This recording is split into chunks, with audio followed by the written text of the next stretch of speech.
إن الحمد لله نحمده ونصلي على رسوله الكريم أما بعد فأعوذ بالله السميع العليم من الشيطان الرجيم بسم الله الرحمن الرحيم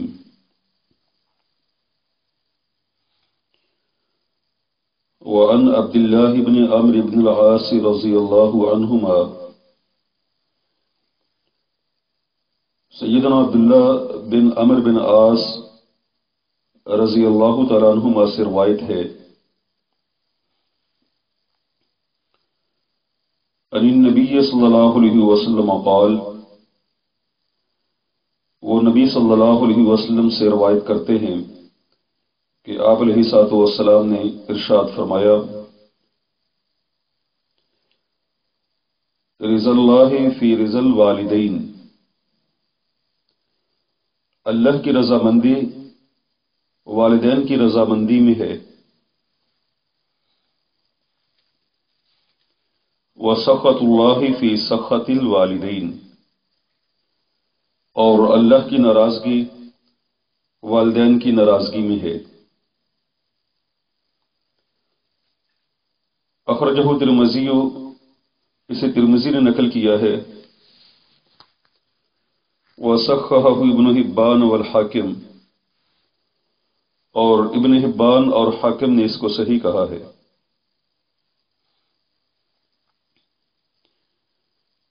سیدنا عبداللہ بن عمرو بن عاص رضی اللہ عنہما سے روایت ہے، وہ نبی صلی اللہ علیہ وسلم سے روایت کرتے ہیں کہ آپ نے ارشاد فرمایا، رضا اللہ فی رضا الوالدین، اللہ کی رضامندی والدین کی رضامندی میں ہے، وسخط اللہ فی سخط الوالدین، اور اللہ کی ناراضگی والدین کی ناراضگی میں ہے۔ اخرجہ ترمذی، اس کو ترمذی نے نقل کیا ہے، وصححہ ابن حبان والحاکم، اور ابن حبان اور حاکم نے اس کو صحیح کہا ہے۔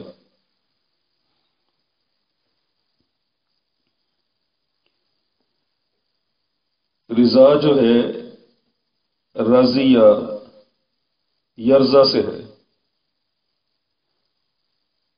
جس کا مطلب ہے راضی ہونا،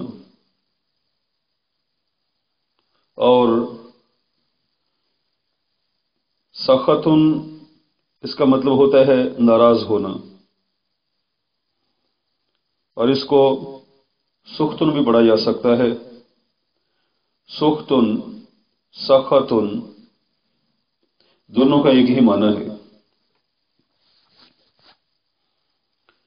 اس حدیث میں اللہ رب العزت نے اپنی رضامندی کو والدین کی رضامندی کے ساتھ مشروط کر دیا ہے، یعنی اگر کوئی آدمی چاہتا ہے کہ وہ اللہ رب العزت کی رضامندی کو، اللہ کی خوشنودی کو پالے، تو وہ راستہ جو ہے والدین سے ہو کر گزرے گا۔ ایسا نہیں ہو سکتا کہ ایک آدمی اپنے والدین کو ناراض کرے، والدین کو ناخوش کرے، ان کے ساتھ برا سلوک کرے، اور وہ سمجھے کہ بس میں نماز پڑھ لوں گا اور دیگر نیکی کے کام کروں، والدین کے ساتھ برا سلوک کرنے کے ساتھ وہ اللہ رب العزت کی رضا پالے، ایسا نہیں ہو سکتا۔ آپ صلی اللہ علیہ وسلم نے ارشاد فرما دیا ہے، اللہ کی رضامندی والدین کی رضامندی میں ہے، اور اللہ کی ناراضگی والدین کی ناراضگی میں ہے۔ تو معلوم ہوتا ہے کہ والدین کو راضی کرنا فرض ہے اور انہیں ناراض کرنا حرام ہے، کیونکہ ان کی رضا میں اللہ کی رضا اور ان کی ناراضگی میں اللہ کی ناراضگی ہے۔ جیسا کہ اللہ رب العزت نے قرآن حکیم میں واضح انداز میں فرما دیا ہے، وَقَضَىٰ رَبُّكَ أَلَّا تَعْبُدُوا إِلَّا إِيَّاهُ وَبِالْوَالِدَيْنِ إِحْسَانًا، اور تیرے رب نے حکم دیا ہے کہ اس کے علاوہ کسی کی عبادت نہ کرو، اور ماں باپ کے ساتھ احسان کرو، اچھا سلوک کرو۔ یعنی حقوق الہی میں سب سے پہلا حق یہ ہے کہ بندہ اللہ کے سوا کسی اور کی عبادت نہ کرے، صرف اور صرف اللہ رب العزت کے سامنے جھکے، اسی سے مانگے اور اسی کا بندہ بن کے رہے۔ اور حقوق العباد میں سب سے پہلا حق والدین کا حق ہے، فرمایا کہ والدین کے ساتھ احسان کرو۔ ایک حدیث میں آتا ہے کہ نبی صلی اللہ علیہ وسلم نے ارشاد فرمایا، راغم انفن ثم راغم انفن ثم راغم انفن، اس آدمی کی ناک خاک آلود ہو، یعنی اس کی رسوائی ہو، اس کے لیے پشیمانی ہو، پھر اس کی ناک خاک آلود ہو، اس کی ناک خاک آلود ہو، 3 دفعہ رسول رحمت صلی اللہ علیہ وسلم نے یہ کلمہ ارشاد فرمایا۔ نبی صلی اللہ علیہ وسلم نے دشمنوں سے پتھر کھا کے بھی ان کے لیے کبھی کوئی برا کلمہ نہیں کہا ہے، لیکن یہاں آپ صلی اللہ علیہ وسلم ایک آدمی کے لیے بددعائیہ کلمات کہہ رہے ہیں کہ اس آدمی کی رسوائی ہو اور اس کو ہزیمت اٹھانی پڑے۔ کون سا بندہ؟ فرمایا من ادرک ابویہ عند الکبر احدہما او کلیہما ثم لم يدخل الجنہ، جس نے اپنے ماں باپ دونوں کو یا ان میں سے ایک کو بڑھاپے میں پایا اور پھر ان کی خدمت کر کے جنت میں داخل نہیں ہو گیا۔ ایک حدیث مبارک میں آتا ہے، صحیح بخاری کی روایت ہے، سیدنا عبداللہ بن مسعود فرماتے ہیں کہ میں نے رسول اللہ صلی اللہ علیہ وسلم سے دریافت کیا، پوچھا یا رسول اللہ صلی اللہ علیہ وسلم، اللہ تعالیٰ کو کون سا عمل سب سے زیادہ محبوب ہے؟ آپ نے ارشاد فرمایا الصلاۃ علی وقتہا، نماز کو اس کے وقت پر ادا کرنا۔ میں نے پھر پوچھا ثم ایو، اس کے بعد پھر کون سا؟ آپ نے ارشاد فرمایا بر الوالدین، والدین سے حسن سلوک کرنا، یعنی والدین سے نیک سلوک کرنے کو نبی صلی اللہ علیہ وسلم نے حقوق اللہ کے بعد پہلا حق قرار دیا ہے۔ نماز پڑھنا اللہ کا حق ہے، حقوق اللہ میں سے ہے، اور والدین کی خدمت کرنا یہ حقوق العباد میں سے ہے۔ بندوں کے حقوق میں سب سے پہلا حق والدین کا ہے۔ آئیے اگلی حدیث کی جانب۔ وعن انس رضی اللہ تعالی عنہ قال، سیدنا انس رضی اللہ تعالی عنہ سے روایت ہے، عن النبی صلی اللہ علیہ وسلم، وہ نبی صلی اللہ علیہ وسلم سے روایت کرتے ہیں، انہ قال، کہ یہ کہ آپ صلی اللہ علیہ وسلم نے ارشاد فرمایا، والذی نفسی بیدہ، مجھے قسم ہے اس ذات کی جس کے ہاتھ میں میری جان ہے، اس ذات کی قسم جس کے ہاتھ میں میری جان ہے، لا یؤمن عبد، کوئی بندہ مومن نہیں ہو سکتا ہے، حتی یحب لجارہ، یہاں تک کہ وہ پسند کرے اپنے ہمسائے کے لیے، اور لأخیہ، یا اپنے بھائی کے لیے، ما یحب لنفسہ، وہ چیز جو اپنے آپ کے لیے، اپنے نفس کے لیے پسند کرتا ہے۔ متفق علیہ، بخاری مسلم کا اس پر اتفاق ہے۔ سیدنا انس بن مالک رضی اللہ عنہ سے روایت ہے، اس کو بعض طالب علم بھائی جب میں ترجمہ سنتا ہوں تو تلفظ بعض الفاظ کا غلط بولتے ہیں۔ وعن انس، نون کے اوپر فتح ہے، زبر ہے، اس کو یوں پڑھنا درست نہیں ہے، انس، انس نہیں انس، یعنی کہ نون کے اوپر زبر ڈال کر پھر پڑھنا ہے۔ وعن انس رضی اللہ عنہ، سیدنا انس رضی اللہ عنہ سے روایت ہے، عن النبی صلی اللہ علیہ وسلم، وہ نبی صلی اللہ علیہ وسلم سے روایت کرتے ہیں، انہ قال، یہ کہ آپ صلی اللہ علیہ وسلم نے ارشاد فرمایا، والذی، قسم ہے اس ذات کی، نفسی بیدہ، جس کے ہاتھ میں میری جان ہے۔ نفسی، نفس کہتے ہیں جان کو، اور نفسی میری جان۔ عربی کا اسلوب ہے کہ ایک چیز کے آخر میں اگر ہم یا لگا دیتے ہیں جس کا مطلب ہوتا ہے میرا یا میری، اس کو ہم یا متکلم کہتے ہیں۔ جیسے کتاب، کتابی، کتاب ایک کتاب، کتابی میری کتاب۔ قلم ایک قلم، اور قلمی میرا قلم۔ اور اسی طرح یہاں ہے نفس سے نفس میری جان، اور الذی کے شروع میں جو واو ہے وہ واو قسمیہ ہے، تو والذی قسم ہے اس ذات کی، نفسی میری جان بیدہ ہی جس کے ہاتھ میں ہے۔ والذی نفسی بیدہ ہی قسم ہے اس ذات کی جس کے ہاتھ میں میری جان ہے۔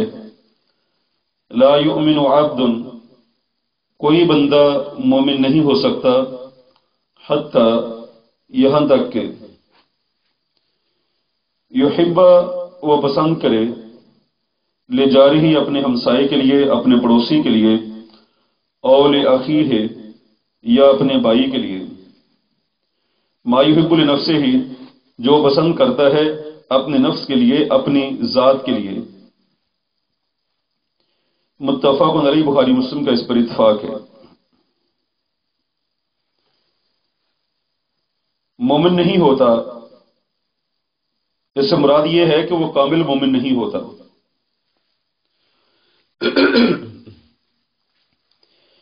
جس طرح یہ کہہ دیا جاتا ہے کہ فلاں شخص تو انسان ہی نہیں ہے،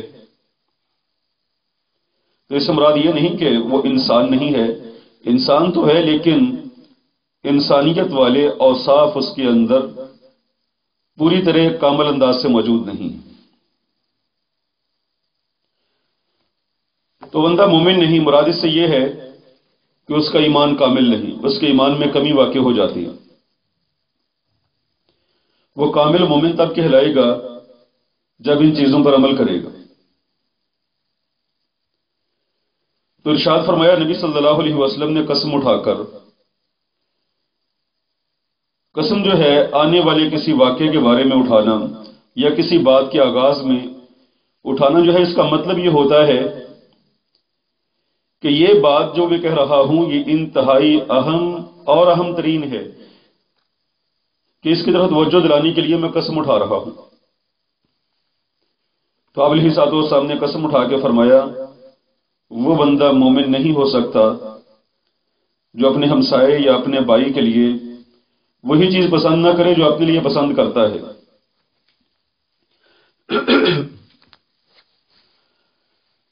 یہ حدیث مبارک اپنے مضمون کے اعتبار سے انتہائی جامع ہے۔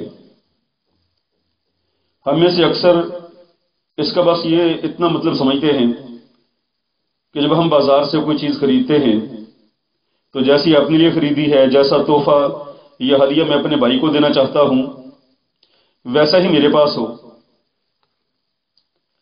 یعنی جیسی چیز میں اپنے لیے خریدتا ہوں ویسے ہی اپنے بھائی، اپنے دوست کے لیے ہو، اپنے ہمسائے کے لیے ہو، کہ ایسا نہ ہو کہ اپنے لیے تو اچھی چیز خرید لی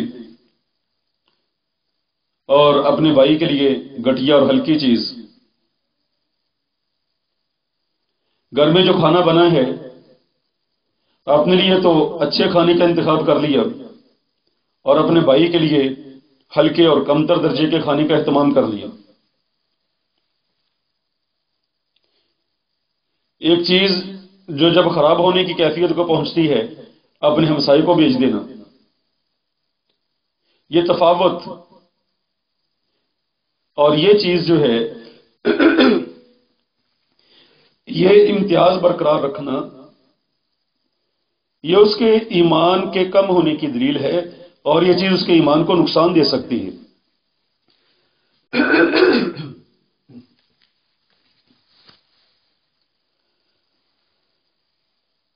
تو ایک تو اس کا یہ مطلب ہے،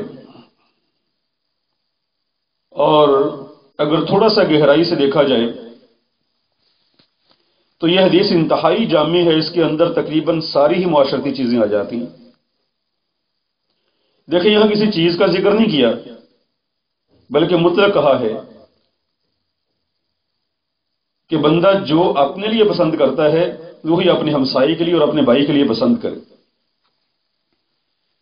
جیسے میں پسند کرتا ہوں کہ لوگ میری عزت کریں، میرا احترام کریں، اپنے بھائی اور اپنے ہمسائے کے لیے بھی ایسے ہی جذبات ہونے چاہیے۔ میں چاہتا ہوں لوگ میری چگلی نہ کریں، میری غیبت نہ کریں، اپنے بھائی کے لیے بھی ایسا ہی خیال اور ایسے ہی جذبات ہونے چاہیے۔ میں چاہتا ہوں کہ لوگ میرے گھر کی طرف یا میری طرف انگلی نہ اٹھائیں، اپنے بھائی کے لیے بھی یہی جذبات ہونے چاہیے۔ میں چاہتا ہوں میں زندگی کے اندر کامیاب ہو جاؤں، میں اچھائی والے اعمال کروں، میں اپنے آپ کو پازیٹو بنا لوں، مثبت بنا لوں، اپنے بھائی کے لیے بھی ایسے ہی جذبات ہونے چاہیے۔ میں چاہتا ہوں کہ مجھے مسجد میں جانا چاہیے، نماز ادا کرنی چاہیے تاکہ میری عاقبت سنور جائے، اپنے بھائی کے لیے بھی ایسے ہی جذبات ہونے چاہیے۔ یعنی جو چیزیں میں اپنے لیے چاہتا ہوں وہ ساری کی ساری اپنے بھائی کے لیے بھی مجھے اپنے دل کے اندر ان کی خواہش رکھنی چاہیے۔ اس سے سارا معاشرہ جو ہے درست ہو سکتا ہے۔ امام ابو داؤد رحمہ اللہ فرماتے ہیں کہ میں نے سنن نبی داؤد کے اندر 5000 کے لگ بھگ احادیث نقل کی ہیں، اور یہ احادیث نقل کرنے کے بعد میں نے ان میں سے 4 احادیث ایسی دیکھی ہیں کہ اگر ان پر عمل کر لیا جائے تو بندے کی نجات کے لیے کافی ہے، اور ان 4 حدیث میں ایک حدیث انہوں نے یہ بھی نقل کی ہے کہ جب ہر بندے کی یہ سوچ بن جائے، اس کا نقطہ نظر، اس کا مطمع نظر یہ ہو کہ میں جو چیزیں اپنے لیے پسند کرنی ہے، اپنے لیے سوچنی ہے، وہی اپنے بھائی کے لیے بھی، تو اس سے معاشرہ کی ایک تطہیر ہوتی ہے، معاشرہ سے بے چینی، حسد، بغض، کینہ، کدورت، ان ساری چیزوں کا خاتمہ ہو جائے۔ اس لیے کہ عموماً ایسا ہوتا ہے ہم اپنے لیے تو اچھائی پسند کرتے ہیں، اپنے بھائی کے لیے نہیں۔ ہم چغلی کرنا چاہتے ہیں، ہم غیبت کرنا چاہتے ہیں، ہم اپنے بھائی کے ساتھ حسد رکھتے ہیں، بغض رکھتے ہیں، اس کو نیچا دکھانا چاہتے ہیں اور اس کو غلط راستے کی طرف لگانا چاہتے ہیں۔ ہم چاہتے ہیں اس کو کاروبار کے اندر نقصان ہو جائے، وہ ناکام ہو جائے۔ یہ ساری سوچ جڑ سے اکھڑ جاتی ہے جب بندہ اپنے بھائی کے لیے وہ چیزیں پسند کرنے لگ جائے جو اپنے لیے پسند کرتا ہے۔ اس لیے آپ علیہ الصلوۃ والسلام نے قسم اٹھا کے کہا کہ بندو تم مومن نہیں بن سکتے ہو، تمہارا ایمان کامل نہیں ہو سکتا ہے جب تک تم اپنے بھائی کے لیے، اپنے ہمسائے کے لیے وہی چیز پسند نہ کرو جو اپنے نفس کے لیے، اپنی ذات کے لیے پسند کرتے ہو۔ اگلی حدیث مبارک، وعن ابن مسعود رضی اللہ عنہ قال، سیدنا عبداللہ بن مسعود رضی اللہ عنہ سے روایت ہے، انہوں نے کہا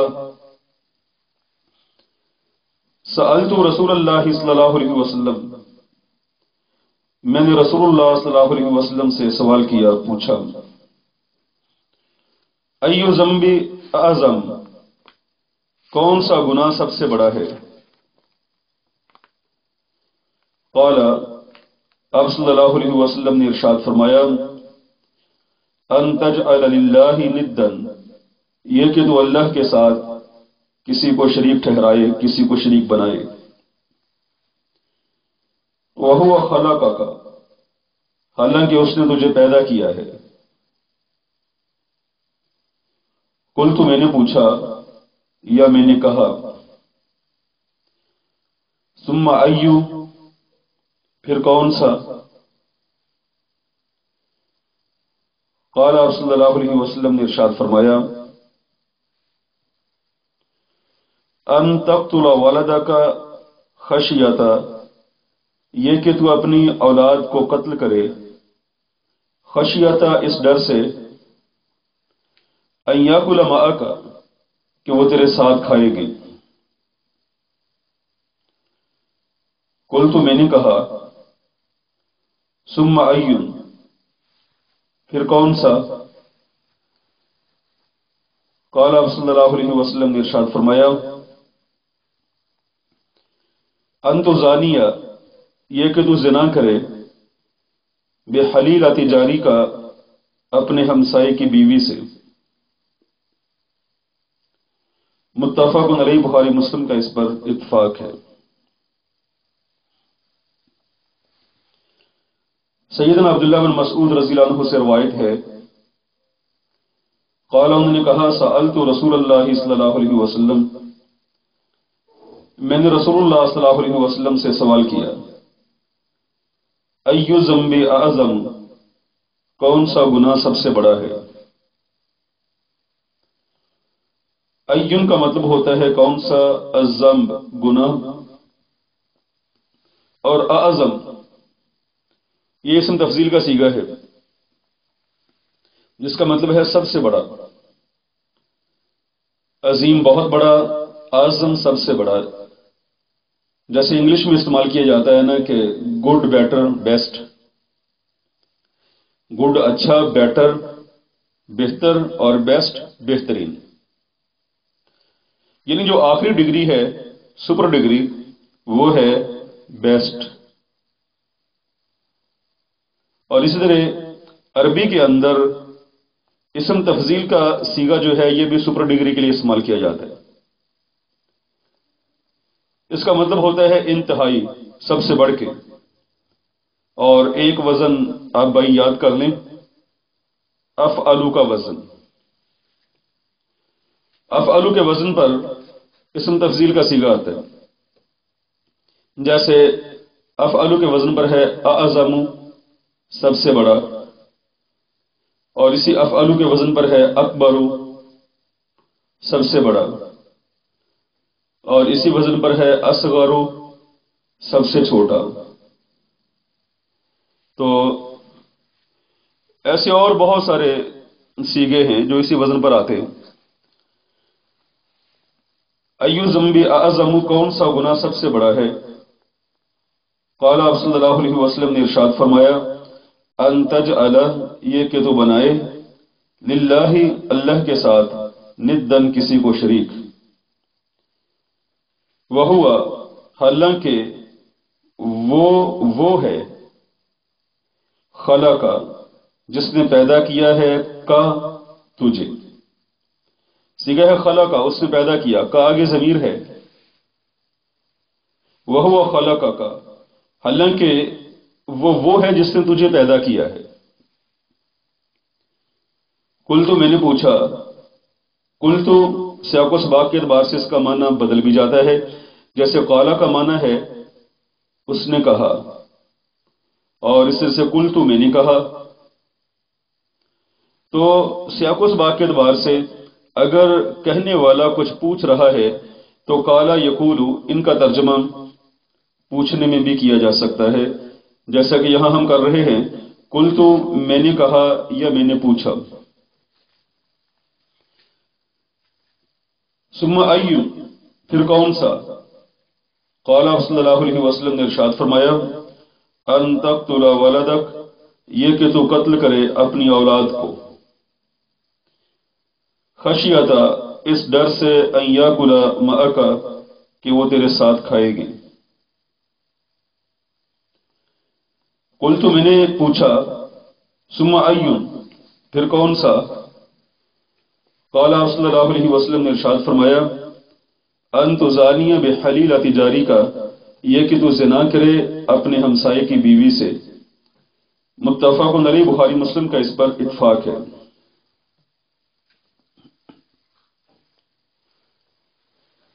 تو رسول مکرم صلی اللہ علیہ وسلم نے سب سے بڑا گناہ ذکر کیا ہے اللہ کے ساتھ شرک کرنا، یہ ہے حقوق اللہ میں کوتاہی۔ ہم پر سب سے پہلے حق جو ہے اللہ تعالیٰ کا ہے، جس نے ہمیں پیدا کیا، ہمارے والدین کو پیدا کیا، ہمیں مسلمان بنایا، ایک مسلمان کے گھر میں پیدا کیا، ہمارے رزق کا بندوبست کیا، ہمارے لیے ہدایت کا راستہ کھولا۔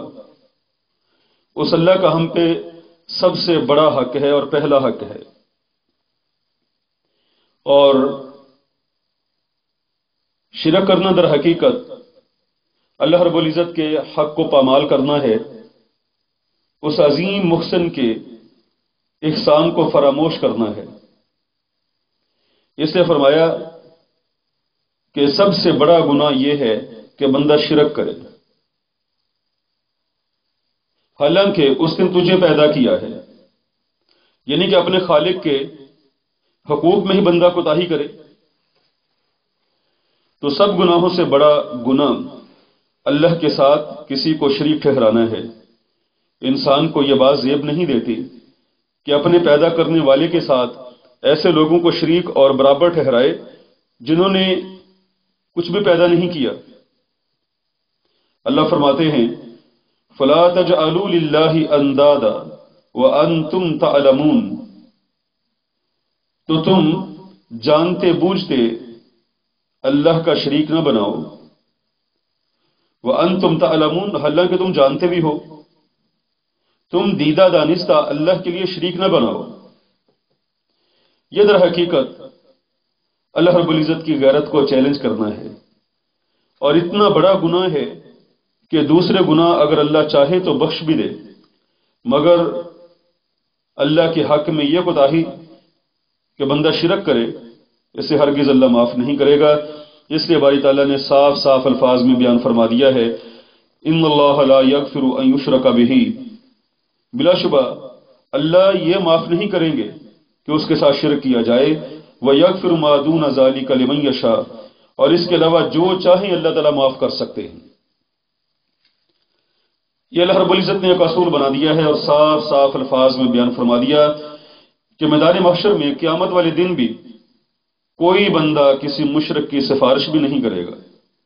اسے کہ میں نے پہلے بتا دیا ہے، اس کی میرے پاس سفارش بھی آئی تو میں نے معاف نہیں کرنا، کہ شرک اللہ رب العزت نے کسی بھی صورت میں معاف نہیں کرنا کہ اللہ رب العزت کے حقوق کے اندر کوتاہی ہے۔ اور دوسرا بڑا گناہ آپ علیہ الصلوۃ والسلام نے ارشاد فرمایا کہ آدمی اپنی اولاد کو بھوک کے ڈر سے قتل کر دے۔ بعض دفعہ نبی صلی اللہ علیہ وسلم نے گناہ کو درجہ بدرجہ اور اعمال کو درجہ بدرجہ حالات و واقعات کے اعتبار سے بھی ذکر کیا ہے، لیکن جتنی بھی جگہ ہے اگر حق کی بات آتی ہے تو سب سے پہلے اللہ کا حق ہے، اور اگر گناہ کی بات آتی ہے تو سب سے پہلے اللہ کے حق میں کوتاہی کرنا، شرک کرنا، اسی کو سب سے بڑا گناہ کہا گیا ہے۔ ہاں باقی حقوق کے اندر آپ علیہ صاحب نے دیکھا کہ حالات اور واقعات میں بندے جو ہیں کس معاملے میں کوتاہی کر رہے ہیں، اور اگر کوئی انتہائی سنگین نوعیت کا معاملہ ہے تو آپ علیہ صاحب والسلام نے اس کو درجہ بدرجہ ذکر فرمایا۔ تو اپنی اولاد کو قتل کرنا، چونکہ عرب کے اندر بچیوں کو زندہ درگور کرنا یہ ایک عام چیز تھی۔ وہ جاہل لوگ اپنی جہالت کی وجہ سے اپنے ہی پیدا کیے ہوئے لختے جگر کو اپنے ہی ہاتھوں سے زمین میں دفنا دیا کرتے تھے۔ اللہ رب العزت قرآن حکیم میں ایک مقام پر ارشاد فرماتے ہیں وَلَا تَقْتُلُوا الْوَلَدَ وَلَا تَقْتُلُوا أَوْلَادَكُمْ خَشْيَةَ إِمْلَاقٍ، اور تم اپنی اولاد کو بھوک کے ڈر سے قتل نہ کرو۔ نَحْنُ نَرْزُقُهُمْ وَإِيَّاكُمْ، ہم انہیں بھی رزق دیتے ہیں اور تمہیں بھی دیتے ہیں، یعنی تم اپنی اولاد کو اس وجہ سے قتل کر رہے ہو کہ تمہارے ساتھ کھائے گی، حالانکہ ان کے رازق تم نہیں ہو، وہ تو اللہ رب العزت ہیں، وہ تو میں ہوں۔ اللہ رب العزت نے فرمایا کہ میں تمہیں بھی رزق دیتا ہوں اور انہیں بھی رزق دوں گا۔ تو جب اولاد بندے کے گھر میں پیدا ہوتی ہے اللہ رب العزت کی جانب سے اس کا رزق بھی لکھ دیا جاتا ہے، وہ اس کے والد کو ملے، اس کے گھر والوں کو ملے، کسی نہ کسی اعتبار سے اولاد کا رزق بھی اس کو ساتھ ملتا رہتا ہے۔ اور پھر یہ سوچنا کہ بس یہ بچہ جو پیدا ہوا ہے، یہ بچی جو پیدا ہوئی ہے، یہ کھانے کے لیے بس 2 ہونٹ اور دانت لے کر آئی ہے، اس کے پاس کھانے کے لیے ایک منہ ہے، حالانکہ اس بات کو نظر انداز کر دیا جاتا ہے کہ اللہ رب العزت نے اس کو سوچنے کے لیے ایک دماغ بھی دیا ہے، اور یہ بچہ جس کو کمزور سمجھا جا رہا ہے، یہ بچہ سوچنے کے لیے دماغ بھی رکھتا ہے اور کمانے کے لیے 2 ہاتھ اور 2 پاؤں بھی رکھتا ہے۔ اور اپنی اولاد کو قتل کرنا، اس میں بہت سارے جرائم شامل ہو جاتے ہیں۔ پہلا، ایک قتل ناحق ہے، اس کو قتل کیا جا رہا ہے جس کو قتل کرنے کا حکم نہیں ہے، یہ ناحق قتل ہے اور اس کی سزا جہنم ہے۔ اور دوسرا یہ ہے کہ کسی غیر کا قتل نہیں، وہ اپنے لخت جگر کا قتل ہے، اس کے اندر انتہائی درندگی ہے۔ اور تیسرا یہ کہ اس کے اندر قطع رحمی بھی ہے کہ اللہ رب العزت نے صلہ رحمی کا حکم دیا ہے، رشتہ داری کو ملانے کا حکم دیا ہے، اور یہ آدمی جو اپنی اولاد کو قتل کر رہا ہے، اس نے نہ صرف صلہ رحمی کو ختم کر دیا بلکہ اس رشتہ کو کاٹنے کے ساتھ ساتھ جو اس کے حقوق بنتے تھے سارے ختم کر دیے، اور اس کے خون سے اپنے ہاتھوں کو بھی رنگ لی۔ اور تیسرا یہ ہے کہ اس میں اللہ رب العزت کے وعدے کی تکذیب بھی ہے۔ کیوں؟ اللہ رب العزت نے یہ وعدہ کیا ہے کہ ہم تمہیں بھی رزق دیتے ہیں اور انہیں بھی رزق دیں گے۔ تو یہ بندہ سمجھتا ہے کہ بس یہ اولاد کھائے گی، اللہ رب العزت اس کا رزق ہمیں نہیں دیں گے۔ اپنی عمل سے اللہ رب العزت کے وعدے کو جھٹلاتا ہے، اس کی تکذیب کرتا ہے، اور اس میں بدظنی کا گناہ بھی شامل ہو جاتا ہے کہ بندہ اولاد کے بارے میں یہ گمان رکھتا ہے کہ یہ اس کے لیے مصیبت کا باعث بنے گی۔ وہ اللہ رب العزت کے بارے میں بدگمانی رکھتا ہے کہ اللہ رب العزت اس کا رزق ہمیں نہیں دیں گے۔ تو فرمایا رسول اللہ صلی اللہ علیہ وسلم نے کہ تو اپنی اولاد کو قتل کرے اس ڈر سے کہ وہ تیرے ساتھ کھائے۔ وقت ختم ہو گیا، بس چند لمحات کے اندر آپ علیہ الصلوۃ والسلام نے اس کے بعد تیسرا بڑا گناہ یہ ذکر کیا، ان تزانی بحلیلۃ جاری کا، کہ تو اپنے ہمسائے کی بیوی سے زنا کرے۔ اس لیے کہ ہمسائے کا بندہ محافظ ہوتا ہے۔ بعض دفعہ گھر کے لوگ کسی جگہ جائیں تو گھر کی چابیاں ہمسائے کو دے جاتے ہیں کہ یہ گھر کا محافظ ہے۔ وہ سمجھتے ہیں کہ ہمسایہ ان کی حفاظت کرے گا، ان کے مال کی، ان کی جان، عزت و آبرو کی۔ اگر اچانک کوئی پریشانی بن جائے تو سب سے پہلے بندہ ہمسایہ کو پکارتا ہے، لیکن اگر ہمسایہ ہی عزت و عصمت کی حفاظت کی بجائے عزت کا ڈاکو بن جائے، عزت کو لوٹنے والا بن جائے، تو یہ ایک طرح سے زنا میں ملوث تو ہوتا ہی ہے، لیکن اس کے ساتھ ساتھ یہ ہمسائے کے حق کو بھی پامال کرتا ہے، اور ہمسائے کے اعتماد کو ٹھیس بھی پہنچاتا ہے، اور فساد فی الارض کی سب سے بڑی یہ مثال بن جاتا ہے۔ اس لیے نبی صلی اللہ علیہ وسلم نے ارشاد فرمایا کہ یہ بہت بڑا گناہ ہے کبیرہ گناہوں کے اندر۔ زنا تو ویسے ہی کبیرہ گناہ ہے، لیکن اس کی قباحت مزید بڑھ جاتی ہے کہ جب یہ ہمسائے کی بیوی کے ساتھ ہو۔ سبحان ربک رب العزت عما یصفون وسلام علی المرسلین والحمد للہ رب العالمین۔